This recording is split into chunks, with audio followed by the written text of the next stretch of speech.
Bismillahirrahmanirrahim. Assalamualaikum warahmatullahi wabarakatuh. Selamat malam semua. Di sini kami dari kelompok 5 ingin mempresentasikan tentang biasismen Sungai Legundi, Sungai Batanghkandis, dan Sungai Citarum. Dan di sini ada nama anggota kelompok kami. Yang pertama ada Farul Halaman Siregar, Nur Fadila Ahmad, Yalka Sabila, Sapa Maharani, dan Tazkiyah Safitri. Yang pertama, apa itu bioasesmen? Bioasesmen merupakan pemantauan terhadap kualitas suatu perairan secara biologi dengan menggunakan makhluk hidup yang tinggal pada ekosistem perairan tersebut sebagai indikator. Dan di sini kami memiliki 3 wilayah sungai. Yang pertama, Sungai Legundi, Sungai Batanghkandis, dan Sungai Citarum. Sungai Legundi berada di kota Probolinggo sepanjang 7 km. Sungai Legundi masuk dalam wilayah Sungai Welang Rejoso.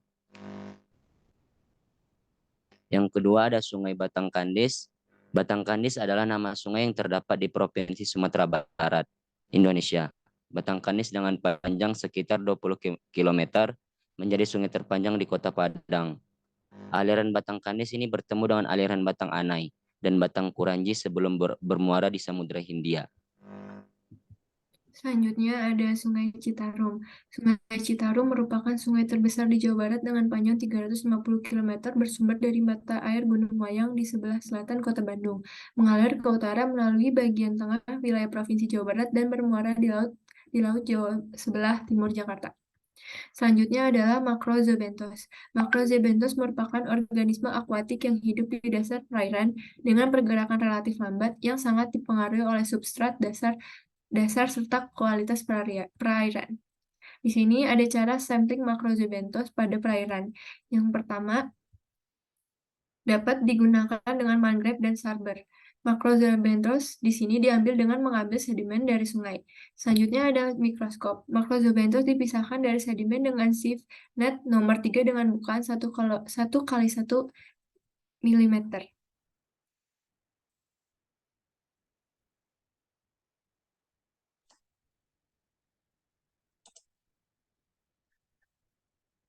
Selanjutnya, Macrozoobenthos pada sungai. Macrozoobenthos pada sungai yang pertama yaitu pada Sungai Legundi. Jadi di sini dari yang kita dapat pada jurnal yang kita dapat bahwasanya ada 7 famili yang dimana 8 famili yang dimana ke-8 famili tersebut indeks biotilik di Sungai Legundi. Untuk persentase famili yang ada di Sungai Legundi dapat dilihat di layar bahwasanya famili yang terbanyak itu ada pada famili Hydrosicidae dengan sebanyak 37%.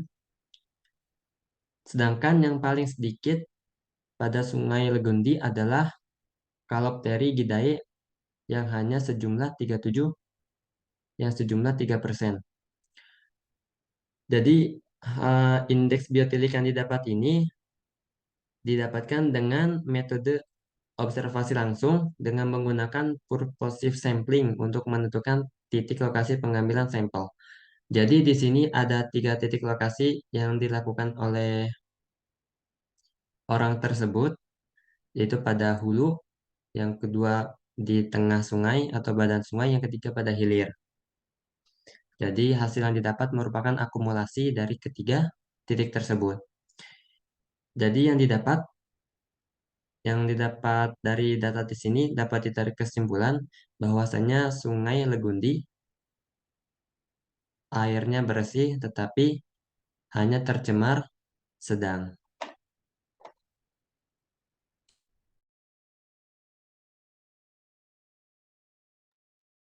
Selanjutnya yaitu Sungai Citarum, metode yang digunakan untuk menentukan komunitas Macrozoobenthos yang ada pada Sungai Citarum yaitu berdasarkan indeks Shannon-Wiener. sini diambil pada musim kemarau dan penghujan. Dapat dilihat bahwa di stasiun Cikitu atau di ST5 famili Chironomidae dominan, sedangkan Hyadropsi dominan di stasiun Babakan atau ST6. Lalu pada musim kemarau di ST1 famili yang dominan adalah Pasicilidae, Chromidae, dan Simulidae. Sedangkan pada musim hujan famili yang dominan adalah Tiaridae dan Pasilidae.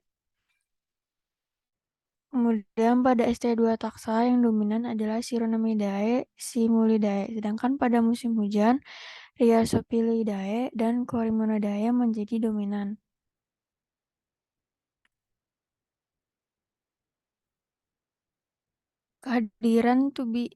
Kehadiran Tubivicidae dapat menunjukkan kualitas air yang buruk karena kelebihan makanan dan sanitasi air yang buruk.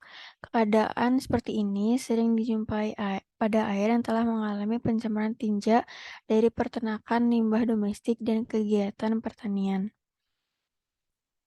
Selanjutnya, Sungai Batanghandis. Di sini Sungai Batanghandis menggunakan metode observasi langsung dan menggunakan purposive sampling untuk menentukan lokasi pengambilan sampel. Pada data menghasilkan kelas insekta paling banyak ditemukan di Sungai Batanghandis, baik jumlah ordo, famili maupun genus. Hal ini disebabkan karena perairan insekta memiliki jumlah anggota yang banyak. Selain itu, tingginya jumlah genus di Sungai Batanghandis juga disebabkan karena kondisi lingkungan yang sesuai untuk kehidupannya dan kemampuan adaptasi yang lebih baik untuk menyesuaikan diri dengan lingkungan baik perairan mengalir maupun perairan tenang. Kelas Hirudinea paling sedikit ditemukan di Sungai Batanghandis, baik jumlah ordo, famili maupun genus. Total individu dari kelas ini sebanyak 12 individu. Kelas Hirudinea di Sungai Batanghandis hanya ditemukan pada substrat yang halus dengan arus yang lambat.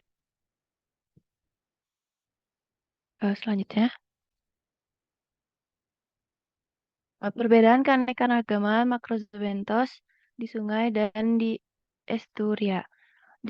Pada sungai ditemukan 379 individu yang terdiri dari 3 filum, 3 kelas, 10 bangsa, 20 suku, dan 23 marga. Untuk estuaria sendiri ditemukan 21 jenis yang dilakukan di lokasi A dan B yang terbagi ke dalam 4 kelas, yaitu Gastropoda sebanyak 9 jenis, Polychaeta sebanyak 9 jenis, Bivalvia sebanyak 2 jenis, dan Crustacea sebanyak 1 jenis.